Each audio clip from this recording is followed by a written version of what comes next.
Hello everybody, and welcome to the 7th of my Wieniawski tutorials. What I've been doing in these tutorials is taking the Henryk Wieniawski's L'Ecole Moderne studies for violin, very advanced studies, but applying some of those techniques and some of the ideas to the electric guitar.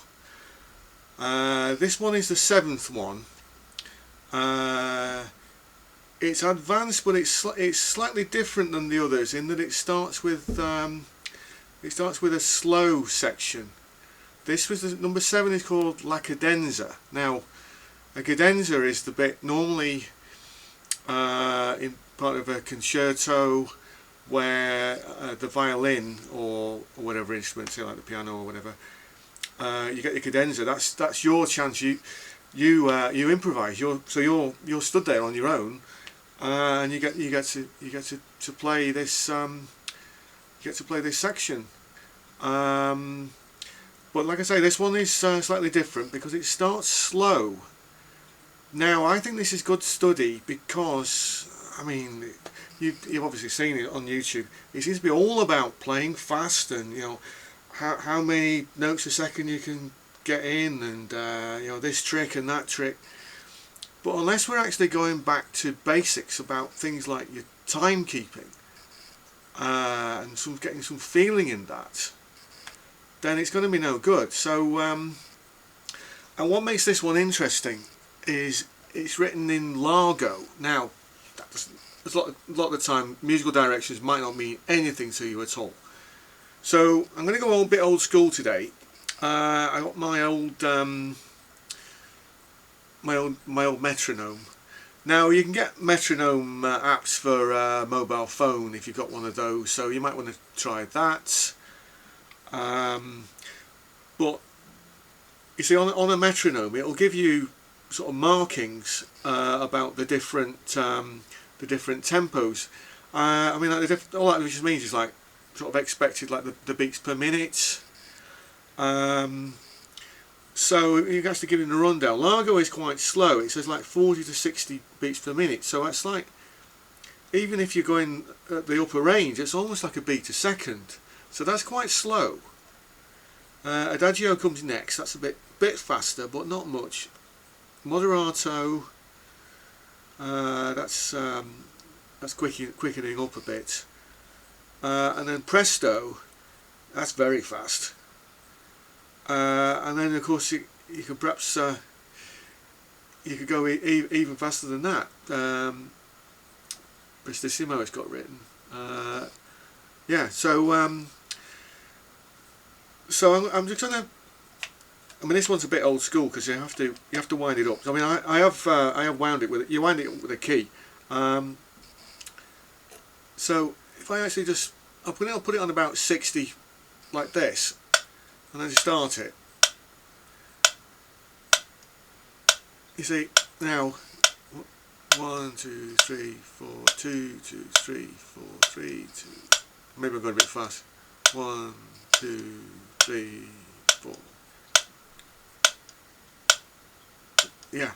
So so if you're not used to working with the metronome, it might be worth getting one, or like I say, downloading an app from somewhere. Another thing we could try as well is something called rubato. Now, don't know what you probably never heard that phrase before. If you have, you don't actually know what it is, or you know, is that anything to do with rhubarb? Maybe. No, but basically, what you're doing in rubato is where you're playing the notes, and you're always playing in like 3 times just to get the expression there.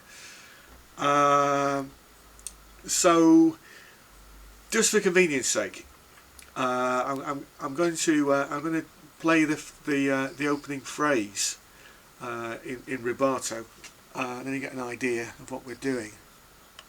So yeah, so just right, just follow that way. So, okay. Now I'm on bridge pickup, but I'm rolling the gain off just to give it a bit of a crunch like that. Okay.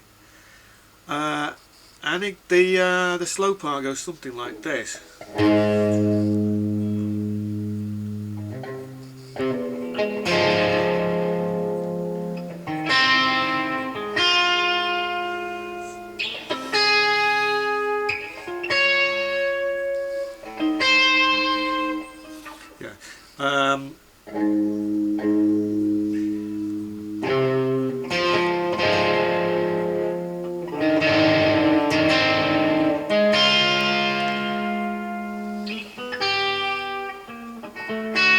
Yeah.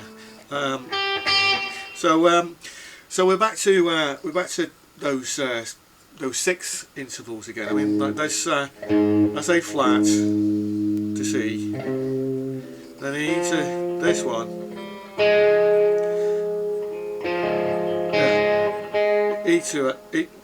F to A flat. It's almost like you're playing the arpeggio, but you're not. And then up to this one, E flat to C.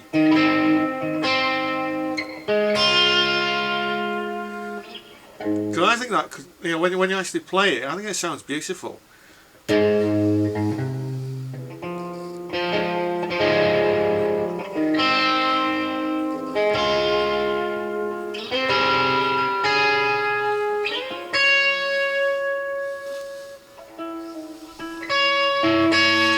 And then we can take advantage of that interval going from there to there.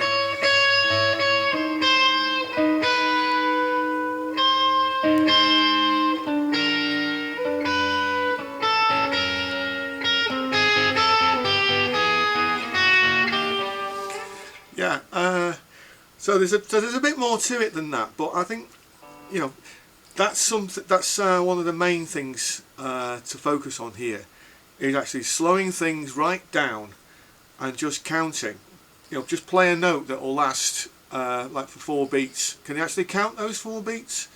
How slow you're going to go? How fast you want to go?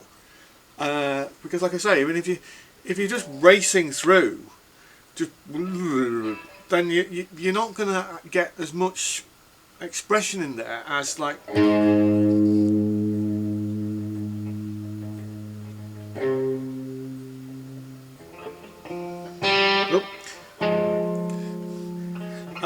And while you're practicing as well, I mean, don't worry about making fluffs like I just did, because this is part of it as well. You know, that throughout this series, what I really want to try and get across is set aside some time during the day, maybe like an hour in the evening. I don't know whether you're at school or you're at college or you're at work or you're unemployed, but just set aside an hour, or ideally an hour and a half. And if you live alone, that's great. If you got family, just say, well, look, I really need to get this done, and just set aside that time, and then just work through these exercises. And don't worry about making a mistake, because that's going to be part of it. Because once you're identifying where those mistakes are coming in, you'll window in on it, and you'll be a much better player for it. Okay, now so there's a bit more that I want to go through, because like with a cadenza, like that, usually that means that you're improvising. You know, that you've got your solo spot.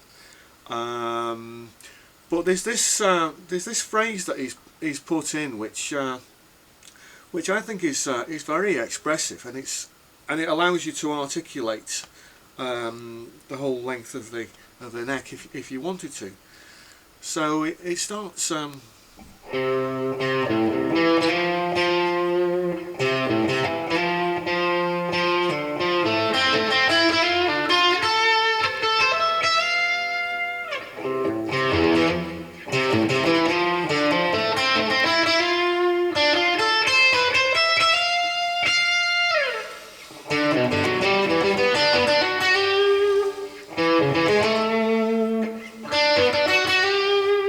So you can see when I rolled the volume off, I want to try and get that sort of Eric Clapton-y type, sort of almost like a woman tone-ish type sound.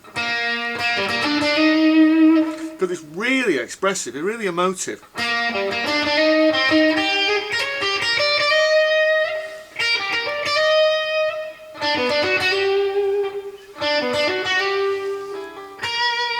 And then, because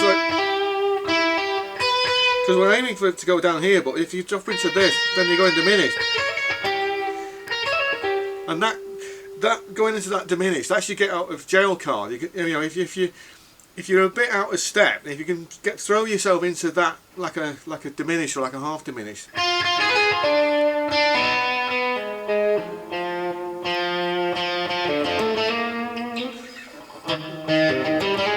Then you can bring it back in.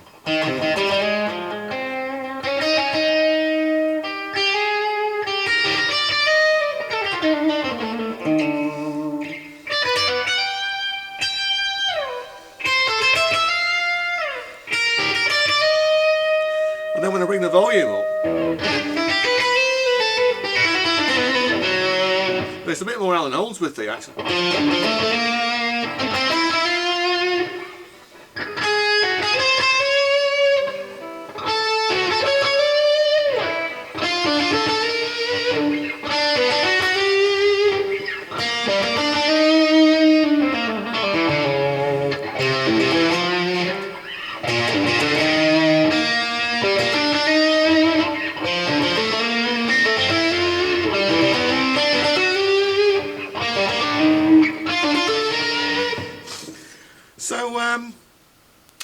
So that's it for today. I hope you enjoyed this. Please do leave some comments. We'll see how you get on. Alright, thanks for watching. I'll see you soon.